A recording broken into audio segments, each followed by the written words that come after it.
गरुड़ पुराण के प्रतिपाद्य विषयों का निरूपण। सूत जी ने कहा, हे शौनक, जिस गरुड़ महापुराण को ब्रह्मा और शिव ने भगवान विष्णु से, मुनिश्रेष्ठ व्यास ने ब्रह्मा से और मैंने व्यास से सुना था, उसे ही इसी नैमिषारण्य में आप सबको मैं सुना रहा हूँ। इस गरुड़ महापुराण के प्रारंभ में सर्ग वर्णन, तदनंतर देवार्चन, तीर्थ महात्म्य, भुवन वृत्तांत, मनवंतर, वर्ण धर्म, आश्रम धर्म, दान धर्म, राजधर्म, व्यवहार व्रत, वंशानुचरित, निदान पूर्वक, अष्टांग आयुर्वेद, प्रलय, धर्म, काम, अर्थ, उत्तम ज्ञान और भगवान विष्णु की मायामय एवं सहज लीलाओं को विस्तार पूर्वक कहा गया है। भगवान वासुदेव के अनुग्रह से इस गरुड़ महापुराण के उपदेष्टा रूप में श्री गरुड़ सब प्रकार से अत्यंत सामर्थ्यवान हो गए और उसी प्रभाव से उन्हीं के वाहन बनकर विशिष्ट स्थिति तथा प्रलय के भी कारण बन गए। देवों को जीतकर अपनी माता को दास्ता से मुक्त कराने के लिए अमृत प्राप्त करने में भी उन्होंने सफलता प्राप्त की। जिन भगवान विष्णु के उदर में संपूर्ण ब्रह्मांड विद्यमान है, उनकी क्षुधा को भी उन्होंने अपनी भक्ति से शांत किया। जिनके दर्शन या स्मरण मात्र से सर्पों का विनाश हो जाता है, जिस गारुड़ मंत्र के बल से कश्यप ऋषि ने जले हुए वृक्ष को भी जीवित कर दिया था, उन्हीं हरिरूप गरुड़ ने इस गरुड़ महापुराण का वर्णन श्री कश्यप से किया था। हे शौनक, ये श्रीमद् गरुड़ महापुराण अत्यंत पवित्र तथा पाठ करने पर सब कुछ प्रदान करने वाला है। व्यास जी को नमस्कार करके मैं यथावत उसे कह रहा हूँ, आप सब उसको सुने। सृष्टि वर्णन। रुद्र जी बोले, हे जनार्दन, आप सर्ग, प्रतिसर्ग, वंश, मनवंतर एवं वंशानुचरित इन सब का विस्तार पूर्वक वर्णन करें। श्री हरि ने कहा, हे रुद्र, सर्ग आदि के साथ ही पापों का नाश करने वाली सृष्टि स्थिति एवं प्रलय रूप भगवान विष्णु की सनातन क्रीड़ा का अब मैं वर्णन करूंगा, उसको आप सुने। नर नारायण रूप में उपास्य वे वासुदेव प्रकाश स्वरूप परमात्मा परब्रह्म और देवाधिदेव हैं तथा इस जगत की सृष्टि स्थिति एवं प्रलय के कर्ता हैं। ये सब जो कुछ दृष्ट अदृष्ट है, उन भगवान का ही व्यक्त और अव्यक्त स्वरूप है। वही पुरुष एवं काल रूप में विद्यमान है। जिस प्रकार बालक क्रीड़ा करता है, उसी प्रकार व्यक्त रूप में भगवान विष्णु और अव्यक्त रूप में काल एवं पुरुष निराकार ब्रह्म की क्रीड़ा होती है। उन्हीं लीलाओं को आप भी सुने। उन परमात्मा परमेश्वर का आदि और अंत नहीं है। वे ही जगत को धारण करने वाले अनंत पुरुषोत्तम हैं। उन्हीं परमेश्वर से अव्यक्त की उत्पत्ति होती है और उन्हीं से आत्मा पुरुष भी उत्पन्न होता है। उस अव्यक्त प्रकृति से बुद्धि, बुद्धि से मन, मन से आकाश, आकाश से वायु, वायु से तेज, तेज से जल और जल से पृथ्वी की उत्पत्ति हुई है। हे रुद्र, इसके पश्चात हिरण्मय अंड उत्पन्न हुआ। उस अंड में वे प्रभु स्वयं प्रविष्ट होकर जगत की सृष्टि के लिए सर्वप्रथम शरीर धारण करते हैं। तदनंतर चतुर्मुख ब्रह्मा के रूप में शरीर धारण कर रजोगुण के आश्रय से उन्हीं देव ने इस चराचर विश्व की सृष्टि की। देव, असुर एवं मनुष्यों सहित ये संपूर्ण जगत उसी अंड में विद्यमान है। वही परमात्मा स्वयं सृष्टा ब्रह्मा के रूप में जगत की संरचना करते हैं, विष्णु रूप में जगत की रक्षा करते हैं और अंत में संहर्ता शिव के रूप में वे ही देव संहार करते हैं। इस प्रकार एकमात्र वे ही परमेश्वर ब्रह्मा के रूप में सृष्टि, विष्णु के रूप में पालन और कल्पांत के समय रुद्र के रूप में संपूर्ण जगत को विनष्ट करते हैं। सृष्टि के समय वे ही वराह का रूप धारण कर अपने दांतों से जलमग्न पृथ्वी का उद्धार करते हैं। हे शंकर, संक्षेप में ही मैं देवादि की सृष्टि का वर्णन कर रहा हूँ, आप उसको सुने। सबसे पहले उन परमेश्वर से महतत्व की सृष्टि होती है। वह महतत्व उन्हीं ब्रह्म का विकार है। पंच तन्मात्राओं रूप, रस, गंध, स्पर्श और शब्द की उत्पत्ति से युक्त द्वितीय सर्ग है। उसे भूत सर्ग कहा जाता है। इन पंच तन्मात्राओं से पृथ्वी, जल, तेज, वायु तथा आकाश रूप में महाभूतों की सृष्टि होती है। तीसरा वैकारिक सर्ग है। इसमें कर्मेंद्री एवं ज्ञानेंद्रियों की सृष्टि आती है, इसलिए इसे ऐन्द्रिक भी कहा गया है। इसकी उत्पत्ति बुद्धिपूर्वक होती है। ये प्राकृत सर्ग है। चौथा सर्ग मुख्य सर्ग है। पर्वत और वृक्षादि स्थावरों को मुख्य माना गया है। पांचवा सर्ग तिर्यक सर्ग कहलाता है। इसमें तिर्यक श्रोता, पशु पक्षी आदि आते हैं। इसके पश्चात ऊर्ध्व श्रोतों की सृष्टि होती है। इस छठे सर्ग को देव सर्ग भी कहा गया है। तदनंतर सातवां सर्ग अर्वाक श्रोतों का होता है। यही मानुष सर्ग है। 8वां अनुग्रह नामक सर्ग है। वो सात्विक और तामसिक गुणों से संयुक्त है। इन 8 सर्गों में 5 वैकृत सर्ग और 3 प्राकृत सर्ग कहे गए हैं। कौमार नामक सर्ग 9वां सर्ग है। इसमें प्राकृत और वैकृत दोनों सृष्टियां विद्यमान रहती हैं। हे रुद्र, देवों से लेकर स्थावर पर्यंत 4 प्रकार की सृष्टि कही गई है। सृष्टि करते समय ब्रह्मा से सबसे पहले मानस पुत्र उत्पन्न हुए। तदनंतर देव, असुर, पितृ और मनुष्य इस सर्ग चतुष्ट का प्रादुर्भाव हुआ। इसके बाद जल सृष्टि की इच्छा से उन्होंने अपने मन को सृष्टि कार्य में संलग्न किया। सृष्टि कार्य में प्रवृत्त होने पर प्रजापति ब्रह्मा से तमोगुण का प्रादुर्भाव हुआ। अतः सृष्टि की अभिलाषा रखने वाले ब्रह्मा की जंघा से सर्वप्रथम असुर उत्पन्न हुए। हे शंकर, तदनंतर ब्रह्मा ने उस तमोगुण से युक्त शरीर का परित्याग किया तो उस शरीर से निकली हुई तमोगुण की मात्रा ने स्वयं रात्रि का रूप धारण कर लिया। उस रात्रि रूप सृष्टि को देखकर यक्ष और राक्षस बहुत ही प्रसन्न हुए। हे शिव, उसके बाद सत्वगुण की मात्रा के उत्पन्न होने पर प्रजापति ब्रह्मा के मुख से देवता उत्पन्न हुए। तदनंतर जब उन्होंने सत्वगुण समन्वित अपने उस शरीर का परित्याग किया तो उससे दिन का प्रादुर्भाव हुआ। इसीलिए रात्रि में असुर और दिन में देवता अधिक शक्तिशाली होते हैं। इसके पश्चात ब्रह्मा के उस सात्विक शरीर से पितृगणों की उत्पत्ति हुई। इसके बाद ब्रह्मा के द्वारा उस सात्विक शरीर का परित्याग करने पर संध्या की उत्पत्ति हुई, जो दिन और रात्रि के मध्य अवस्थित रहती है। तदनंतर ब्रह्मा के रजोमय शरीर से मनुष्यों का प्रादुर्भाव हुआ। जब ब्रह्मा ने उसका परित्याग किया तो उससे ज्योत्सना प्रभातकाल उत्पन्न हुआ, जो प्राक संध्या के नाम से जानी जाती है। ज्योत्सना, रात्रि, दिन और संध्या ये चारों उस ब्रह्मा के ही शरीर हैं। तत्पश्चात ब्रह्मा के रजोगुणमय शरीर के आश्रय से क्षुधा और क्रोध का जन्म हुआ। उसके बाद ब्रह्मा से ही भूख प्यास से आतुर एवं रक्त मांस पीने खाने वाले राक्षसों तथा यक्षों की उत्पत्ति हुई। राक्षसों से रक्षण के कारण राक्षस कहा गया और भक्षण के कारण यक्षों को यक्ष नाम की प्रसिद्धि प्राप्त हुई। तदनंतर ब्रह्मा के केशों से सर्प उत्पन्न हुए। ब्रह्मा के केश उनके सिर से नीचे गिरकर पुनः उनके सिर पर आरूढ़ हो गए। यही सर्पण है। इसी सर्पण गति विरोध के कारण उन्हें सर्प कहा गया। इसके बाद ब्रह्मा के क्रोध से भूतों का जन्म हुआ, इसीलिए इन प्राणियों में क्रोध की मात्रा अधिक होती है। तदनंतर ब्रह्मा से गंधर्वों की उत्पत्ति हुई। गायन करते हुए इन सभी का जन्म हुआ था, इसलिए इन्हें गंधर्व और अप्सरा की ख्याति प्राप्त हुई। इसके बाद प्रजापति ब्रह्मा के वक्ष स्थल से स्वर्ग और द्युलोक उत्पन्न हुआ।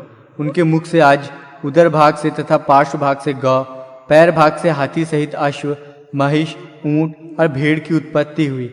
उनके रोमों से फल फूल एवं औषधियों का प्रादुर्भाव हुआ। गौ, अज, पुरुष ये मेध्य पवित्र हैं। घोड़े, खच्चर और गधे ग्राम्य पशु कहे जाते हैं। अब मुझसे वन्य पशुओं को सुनो। इन वन्य जंतुओं में पहले श्वापद, हिंसक व्याघ्रादि पशु, दूसरे 2 खुरों वाले, तीसरे हाथी, चौथे बंदर, 5वें पक्षी, छठे कच्छपादि जलचर और 7वें सरिसृप जीव उत्पन्न हुए हैं। उन ब्रह्मा के पूर्वादि 4 मुखों से ऋक्, यजुष, साम तथा अथर्व इन 4 वेदों का प्रादुर्भाव हुआ। उन्हीं के मुख से ब्राह्मण, भुजाओं से क्षत्रिय, उरुभाग से वैश्य तथा पैरों से शूद्र उत्पन्न हुए। इसके बाद उन्होंने ब्राह्मणों के लिए ब्रह्मलोक, क्षत्रियों के लिए इंद्रलोक, वैश्यों के लिए वायुलोक और शूद्रों के लिए गंधर्वलोक का निर्धारण किया। उन्होंने ही ब्रह्मचारियों के लिए ब्रह्मलोक, स्वधर्म निरत गृहस्थाश्रम का पालन करने वाले लोगों के लिए प्राजापत्य लोक, वानप्रस्थाश्रमियों के लिए सप्तर्षि लोक और सन्यासी तथा इच्छानुकूल सदैव विचरण करने वाले परम तपोनिधियों के लिए अक्षय लोक का निर्धारण किया। मानस सृष्टि वर्णन दक्ष प्रजापति द्वारा मिथुन धर्म से सृष्टि का विस्तार। श्री हरि ने पुनः कहा, हे रुद्र, प्रजापति ब्रह्मा ने परलोक में रहने वाली मानस प्रजाओं की सृष्टि के अनंतर सृष्टि विस्तार करने वाले मानस पुत्रों की सृष्टि की। उनसे धर्म, रुद्र, मनु, सनक, सनातन, भृग, सनत कुमार, रुचि, श्रद्धा, मरीचि, अत्रि, अंगिरा, पुलत्स्य, पुलह, क्रतु, वशिष्ठ और नारद का प्रादुर्भाव हुआ। साथ ही बर्हिषद, अग्निश्वाद, क्रव्याद, आज्यप, सुकालिन, उपहूत एवं दीप्य नामक 7 पितृगण उत्पन्न हुए। इन बर्हिषदादि 7 पितृगणों में प्रथम 3 पितृगण अमूर्त रूप और शेष 4 मूर्तिमान हैं। कमल योनि ब्रह्मा के दक्षिण अंगूठे से ऐश्वर्य संपन्न दक्ष प्रजापति और वाम अंगूठे से उनकी भार्या का जन्म हुआ। प्रजापति ने अपनी उस पत्नी के गर्भ से अनेक शुभ लक्षणों वाली कन्याओं को उत्पन्न किया और उन्हें ब्रह्मा के मानस पुत्रों को समर्पित कर दिया। उन्होंने सती नाम की पुत्री का विवाह रुद्र के साथ किया। उनसे रुद्र के असंख्य महापराक्रमशाली पुत्रों की उत्पत्ति हुई। दक्ष ने असाधारण रूपवती सुंदर लक्षणों वाली ख्याति नामक पुत्री भृगु को समर्पित की, जिससे भृगु के धाता और विधाता नामक 2 पुत्र हुए। उसी ख्याति से भगवान नारायण की जो श्री नामक पत्नी है, उनकी भी उत्पत्ति हुई। उन श्री के गर्भ से हरि ने बल और उन्माद नामक 2 पुत्रों को उत्पन्न किया है। महात्मा मनु के आयति और नियति नाम वाली 2 कन्याएं हुई, जिनका विवाह भृगुपुत्र धाता और विधाता के साथ हुआ। उन दोनों से एक एक पुत्र का जन्म हुआ। आयति के गर्भ से धाता ने प्राण और नियति के गर्भ से विधाता ने मृकुंड को उत्पन्न किया। उन्हीं मृकुंड से महामुनि मार्कंडेय की उत्पत्ति हुई। मरीच की पत्नी संभूति ने पौर्णमास नामक एक पुत्र को जन्म दिया। उस महात्मा पौर्णमास के 2 पुत्र हुए, जिनका नाम विरजा और सर्वग है।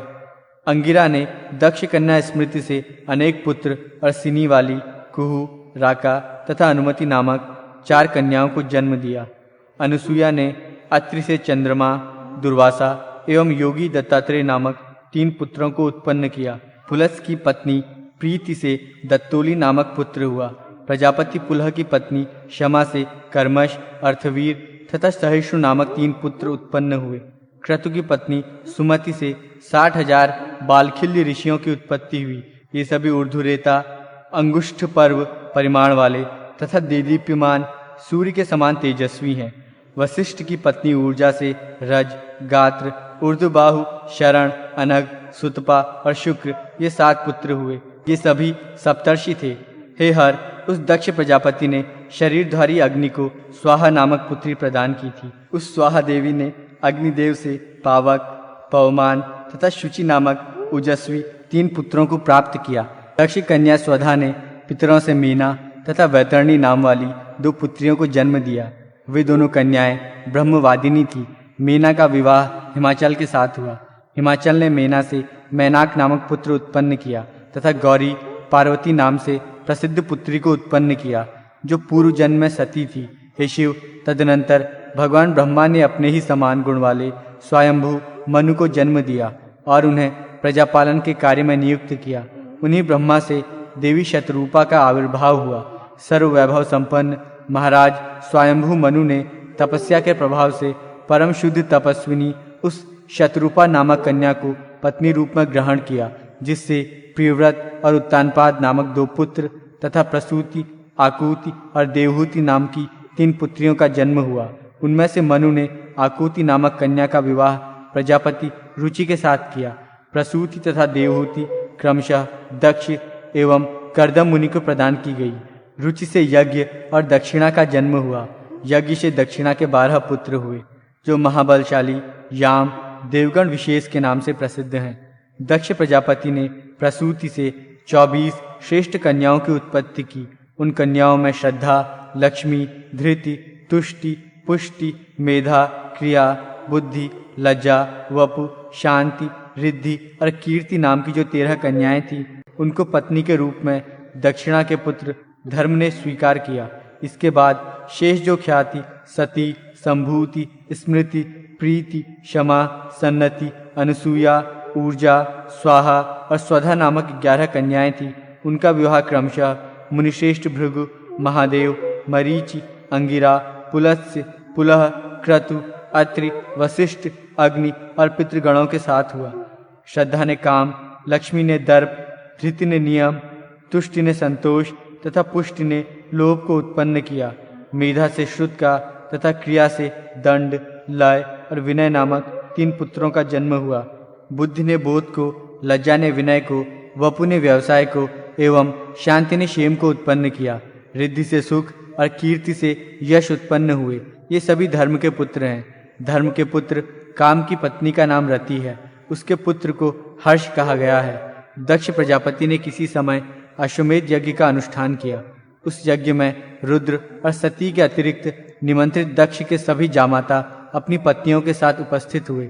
ऐसा देखकर बिन बुलाए ही सती भी उस यज्ञ में जा पहुंची, किंतु वहां अपने पिता दक्ष के द्वारा किए गए तिरस्कारपूर्ण व्यवहार को देखकर उनसे न रहा गया और उन्होंने वहीं पर अपने प्राणों का परित्याग कर दिया। वे ही सती पुनः हिमालय से मेना के गर्भ में उत्पन्न हुई और गौरी के नाम से प्रसिद्ध होकर शंभु की पत्नी बनी। तदनंतर उनसे गणेश और कार्तिकेय हुए। सती के देहत्याग से अत्यंत क्रुद्ध महातेजस्वी भृंगीश्वर पिनाकपाणि भगवान शंकर ने यज्ञ का विध्वंस करके उस दक्ष को यह शाप दिया कि तुम ध्रुव के वंश में मनुष्य होकर जन्म ग्रहण करोगे। ध्रुव वंश तथा दक्ष प्रजापति की 60 कन्याओं की संततियों का वर्णन। श्री हरि ने रुद्र से कहा, उत्तानपाद की सुरुचि नामक पत्नी से उत्तम और सुनीति नाम वाली भार्या से ध्रुव नामक पुत्र उत्पन्न हुआ। उनमें ध्रुव ने देवर्षि नारद की कृपा से प्राप्त उपदेश के द्वारा देवाधिदेव भगवान जनार्दन की आराधना करके श्रेष्ठ स्थान प्राप्त किया। ध्रुव के महाबलशाली एवं पराक्रमशील श्लिष्ट नाम का पुत्र हुआ। उसने प्राचीन बरही नामक पुत्र की उत्पत्ति हुई। उससे उदारधि नामक पुत्र ने जन्म लिया। उसके दिवंजय नामक पुत्र हुआ। उसका पुत्र रिपु हुआ। रिपु से चाक्षुष नामक पुत्र ने जन्म लिया। उसी ने चाक्षुष मनु की ख्याति प्राप्त की थी। उस चाक्षुष मनु से रुरु उत्पन्न हुआ। तदनंतर उसके भी ऐश्वर्य संपन्न अंग नाम वाला एक पुत्र हुआ। उस पुत्र से वेन ने जन्म लिया, जो नास्तिक एवं धर्मच्युत था। मुनियों के द्वारा किए गए कुशाघात से उस अधर्मी वेन की मृत्यु हुई।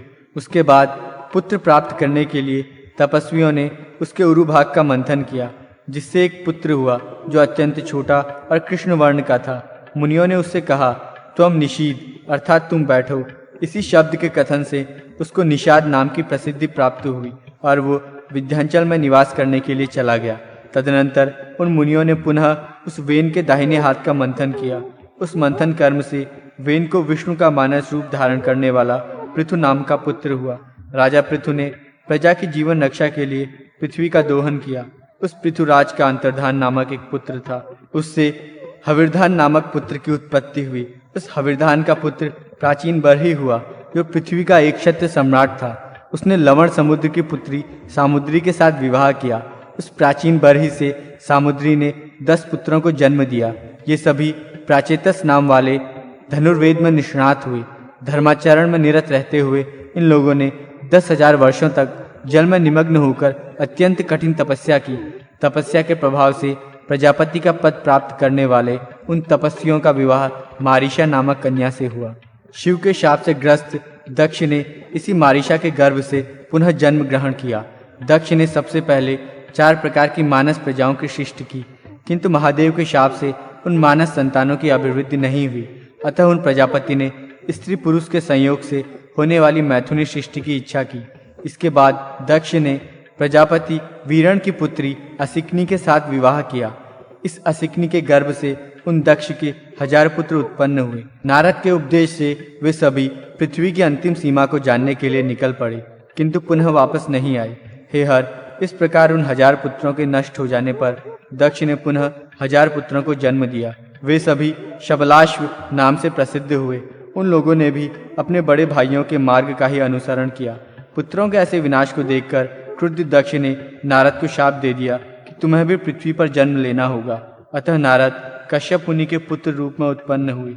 इसके बाद दक्ष प्रजापति ने असिकनी से 60 रूपवती कन्याओं को जन्म दिया, जिनमें से उन्होंने 2 कन्याओं का विवाह अंगिरा के साथ किया। उनके द्वारा 2 कन्याएं कृशाश्व, 10 कन्याएं धर्म, 14 कन्याएं कश्यप तथा 28 कन्याएं चंद्रमा को दी गई। हे महादेव, इसके पश्चात दक्ष ने मनोरमा, भानुमति, विशाला तथा बहुधा नामक 4 कन्याओं का विवाह अरिष्ट नेमि के साथ किया। दक्ष प्रजापति ने कृशाश्व को सुप्रजा और जया नामक कन्याओं को प्रदान किया। अरुंधति, वसु, यामी, लंबा, भानुमति, मरुत्वती, संकल्पा, मुहूर्ता, साध्या तथा विश्वा ये धर्म की 10 पत्नियां कही गई हैं। अब मैं कश्यप की पत्नियों के नाम भी कहता हूँ। उनके नाम हैं अदिति, दिति, धनु, काला, अनायु, सिंहिका, मुनि, कद्रु, साध्या, ईरा, क्रोधा, विंता, सुरभि और खगा। हे रुद्र, धर्म की पत्नी विश्वा से विश्वदेव और साध्या से साध्य गणों की उत्पत्ति हुई है। मरुत्वती से मरुत्वान तथा वसु से 8 वसुगणों का आविर्भाव हुआ। हे शंकर, भानु से 12 भानु और मुहूर्ता से मुहूर्त गणों की उत्पत्ति हुई। लंबा से घोष तथा यामी से नागवीथि का जन्म हुआ और संकल्पा से सर्वात्मक संकल्प का प्रादुर्भाव हुआ। आप, ध्रुव, सोम, धर, अनिल, अनल, प्रत्यूष तथा प्रभास ये 8 वसु माने गए हैं। आपके वेतुंडी, श्रम, शांत और ध्वनि नामक 4 पुत्र हुए। ध्रुव के पुत्र रूप में भगवान काल का जन्म हुआ जो लोक के संहारक हैं। सोम से पुत्र रूप में भगवान वर्चा हुए जिनकी कृपा से ही मनुष्य वर्चस्वी होता है। मनोहरा से धर के द्रोहिण, हुत, हव्यवह, शिशिर, प्राण और रमण नाम वाले पुत्र उत्पन्न हुए। अनिल की पत्नी का नाम शिवा है। अनिल और शिवा से पुलोमज तथा अविज्ञात गति नामक 2 पुत्र उत्पन्न हुए। अनल अग्नि के पुत्र कुमार हैं जिनकी उत्पत्ति शरकानन पर हुई थी। कृत्तिकाओं के पालित पुत्र होने से इन्हें कार्तिकेय भी कहा जाता है। इनके शाक, विशाख और नैगमेय नामक 3 अन्य छोटे भाई भी हैं। महर्षि देवल को प्रत्यूष नामक वसु का पुत्र माना गया है। प्रभास वसु से विख्यात देवशिल्पी विश्वकर्मा का जन्म हुआ। विश्वकर्मा के महाबलवान अजयपाद, अहिर्बुध्नि, त्वष्टा तथा पराक्रमी रुद्र ये 4 पुत्र हुए। त्वष्टा के विश्वरूप नामक एक महातपस्वी पुत्र हुआ। हर, बहुरूप, त्र्यंबक, अपराजित, वृषाकपि, शंभु, कपर्दी, रैवत, मृगव्याध, शर्व और कपाली ये 11 रुद्र कहे गए हैं। ये तीनों लोकों के स्वामी हैं। कश्यप की पत्नी अदिति से 12 सूर्यों की उत्पत्ति हुई है। उन्हें विष्णु, शक्र, अर्यमा, धाता, त्वष्टा, पूषा, विवस्वान, सविता, मित्र, वरुण, अंशुमान तथा भग कहा गया है। यही 12 आदित्य कहे जाते हैं। रोहिणी आदि जो प्रसिद्ध 27 नक्षत्र हैं वे सब सोम चंद्रमा की पत्नियां हैं। दिति के गर्भ से हिरण्यकशिपु और हिरण्याक्ष नामक 2 पुत्र उत्पन्न हुए तथा सिंहिका नाम की एक कन्या भी हुई जिसका विवाह विप्रचिति के साथ हुआ। हिरण्यकशिपु के महापराक्रमशाली 4 पुत्र हुए। उनके नाम अनुलाद, ह्लाद, प्रहलाद तथा संहलाद हैं। उनमें प्रहलाद विष्णुपरायण भक्त के रूप में प्रसिद्ध हुए। संहलाद के आयुष्मान, शिवी और वाष्कल नाम के 3 पुत्र हुए। प्रहलाद के पुत्र विरोचन हुए। विरोचन से बलि की उत्पत्ति हुई। हे वृषभध्वज, बलि के 100 पुत्र हुए जिनमें बाण सबसे ज्येष्ठ हैं। हिरण्याक्ष के सभी पुत्र महाबलवान थे। उनके नाम उत्कुर, शकुनी, भूत संतापन, महानाभ, महाबाहु तथा कालनाभ हैं।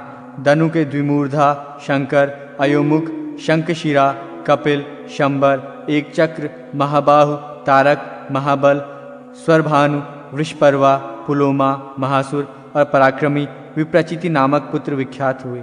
स्वरभानु की कन्या सुप्रभा तथा वृषपर्वा की पुत्री शर्मिष्ठा थी। इसके अतिरिक्त उसे उपदानवी और हाइशिरा नाम की 2 अन्य श्रेष्ठ कन्याएं हुई। वैश्वानर की 2 पुत्रियां थीं। उनका नाम पुलोमा तथा कालका था।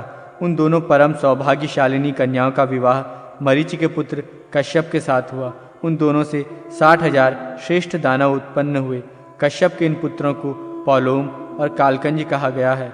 विप्रचिति के पुत्रों का जन्म सिंहिका से हुआ। उनके नाम व्यंश, शल्य, बलवान, नभ, महाबल, वातापि, नमुचि, इलवल, खश्रमान, अंजक, नरक तथा कालनाभ हैं। प्रहलाद के कुल में निवात कवच नामक दैत्यों की उत्पत्ति हुई। ताम्रा से सत्वगुण संपन्न 6 कन्याओं का जन्म हुआ। उनके नाम शुकी, शेनी, भासी, सुग्रीवी, शुचि और गृध्रिका हैं। शुकी से शुक, उलूक एवं उलूकों के प्रतिपक्षी काकादि उत्पन्न हुए। शेनी से शेन, बाज, भासी से भास, गृध्रिका से गृध, गीध, शुचि से जलचर पक्षीगण तथा सुग्रीवी से अश्व, ऊंट और गधों का जन्म हुआ। इसको ताम्रावंश कहा गया है। विंता के गर्भ से गरुड़ और अरुण नामक 2 विख्यात पुत्र हुए। सुरसा के गर्भ से अपरिमित तेज संपन्न सहस्त्रों सर्पों की उत्पत्ति हुई। कद्रु से भी अत्यधिक तेजस्वी सहस्त्रों सर्प हुए। इन सभी सर्पों में प्रधान सर्प शेष, वासुकी, तक्षक, शंख, श्वेत, महापद्म, कंबल, अश्वतर, एलापत्र, नाग, करकोटक और धनंजय हैं। इस सर्प समूह को क्रोध से परिपूर्ण जाने। इन सभी के बड़े बड़े दांत हैं। क्रोधा ने महाबली पिशाचों को उत्पन्न किया। सुरभि से गायों और भैंसों का जन्म हुआ। ईरा से समस्त वृक्ष, लता वल्लरी और तृणों की उत्पत्ति हुई। खगा से यक्ष, राक्षस, मुनि से नृत्य गान करने वाली अप्सराएं तथा अरिष्टा से परम सत्व संपन्न गंधर्व उत्पन्न हुए। दिति से मरुत नामक 49 देवों का जन्म हुआ। उन मरुत गणों में एक ज्योति, द्विज्योति, त्रिज्योति, चतुर्ज्योति, एक शुक्र, द्विशुक्र तथा महाबली त्रिशुक्र, इन सातों का एक गण है। ईद्रक, सद्रक, अन्याद्रक, प्रतिसद्रक, मित, समित, सुमित नाम वाले मरुतों का परम शक्ति संपन्न दूसरा गण है। ऋतजित, सत्यजित, सुषेण, सेनजित, अतिमित्र, अमित्र तथा दूरमित्र नामक मरुतों का तीसरा अजेय गण है। ऋत, ऋतधर्मा, विहर्ता, वरुण, ध्रुव, विधारण और दुर्मेधा नाम वाले मरुतों का चौथा गण है। ईदृश, सदृक्ष, एतादृक्ष, मिताशन, एतेन, प्रसदृक्ष और सुरत नामक महातपस्वी मरुतों का पांचवा गण है। हेतुमान, प्रसव, सुरभ, नादिरुग्र, ध्वनिर्भास, विक्षिप तथा सह नाम वाला मरुतों का छठा गण है। द्युति, वसु, अनाधृष्य, लाभ, काम, जयी, विराट तथा उद्वेषण नामक सातवां वायुगण स्कंद है। ये सभी 49 मरुदगण भगवान विष्णु के ही रूप हैं। राजा, दानव, देव, सूर्यादि ग्रह तथा मनु आदि इन्हीं श्रीहरि का पूजन करते हैं।